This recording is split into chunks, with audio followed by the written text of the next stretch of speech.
Hey guys, this is LK. I'm backstage at Hempstalk 2012 with Jim Page. Welcome, bro. Hey, thanks. Good to be here.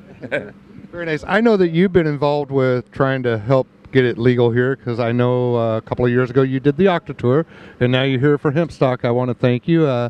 Anything you want to tell people that you might know? Well, I played the original Hemp Fest up in Seattle too, and I played most of those throughout the years. I've known Vivian for ages. He's one of the most interestingly direct action constructive people that I know.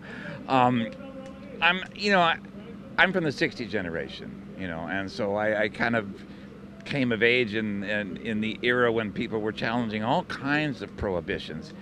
And I'm a musician, which means I've been around all sorts of substance abuses, including mostly alcohol.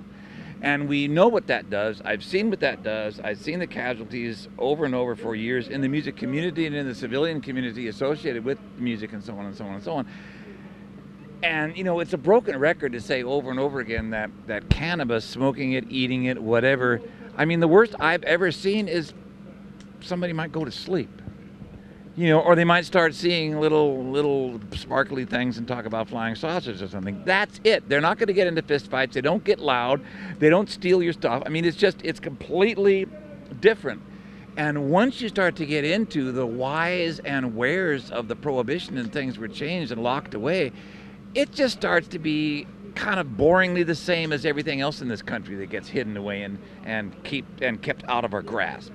So if we can get actually close to changing it, I think that's fabulous. If we can, I mean, I've learned to expect the worst, but I would love to see the best. I personally think that people are better than we're allowed to think, smarter than we're allowed to think, more generous than we're allowed to think, okay?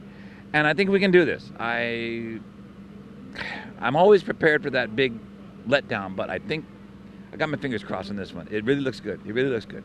Yes, I know that Measure 80 would, here in Oregon, we have the opportunity to make it legal for recreational use amongst adults. Yeah. We were the first state to decriminalize, and look where it came. So if we can pass this and make it legal in Oregon, no telling where it's going to go to. I think you might have already answered this, but I always ask everybody I interview this one question. If you could say anything to the marijuana community, what would you say? I would say walk. What would I say? I would say keep going. I would say don't make a fool of yourself. I would say don't be confrontational, but keep going. Keep going. Don't let people shut you up. Okay? Don't let people put you down. Don't let people tell you how stupid you are. Any of those things. Keep going, because it's a totally sensible thing to do. Let me ask you a question.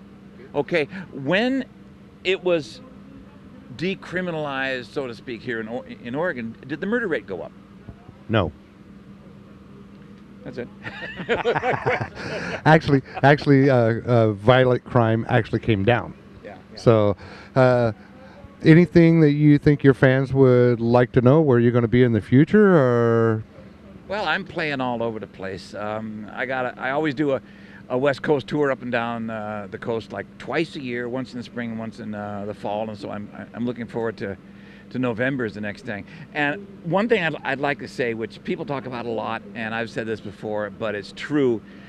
I'm not an advocate of any particular use of anything, but cannabis it's an unlocking agent among other things. And can I be blunt? Yes. Okay, the first time I took acid, okay, way back when, because that acid makes you laugh, okay? It doesn't allow you to, it makes you laugh, okay? You will laugh. And the thing that is the most funny that I remember is pomposity. Pomposity is the funniest thing on the planet. Once you learn to laugh at pomposity, the game is almost up, because they can tell you what to do and what to think and where to sit down and when to shut up and everything else with their big uniforms and their badges and their pompousness. Once you start to laugh at... So all I'm saying is that some of these things are unlockers. They unlock your creativity, they unlock your sense of humor, and they allow you to see the ludicrousness of certain kinds of superiority, okay? I don't know how to fix guitars, so I bow to the authority, in that sense of the word, of a guitar repairman when mine gets broken. That's the only definition of authority that I give any credence to. The other one You're not an authority. You've just got a gun. You can put me away for 10 years. That's not authority. That's force. That's all that is. So if we can get things square and straight with our terminology, and we can learn to laugh at the right time, and we can understand that unlocking our brains can be dangerous to some other people. Now we understand why they don't like us. I think we'll be fine. We just keep going. We allow people to slowly but surely understand that we're not endangering them. The murder rate isn't going to go up. The world isn't going to fall apart. The earth isn't going to get hit with asteroids. The dinosaurs aren't going to come back all of a sudden. It's going to go on. You know, we might even get some constructive things done. Okay? Very nice, guys. Again, this is okay. Backstage at Hempstalk 2012 with Jim Page, one of the most wisest men I've ever heard. After just hearing this interview, I want to thank you for everything you've done in the past and what you'll do in the future. And it's just an honor to interview you, sir. Thank you.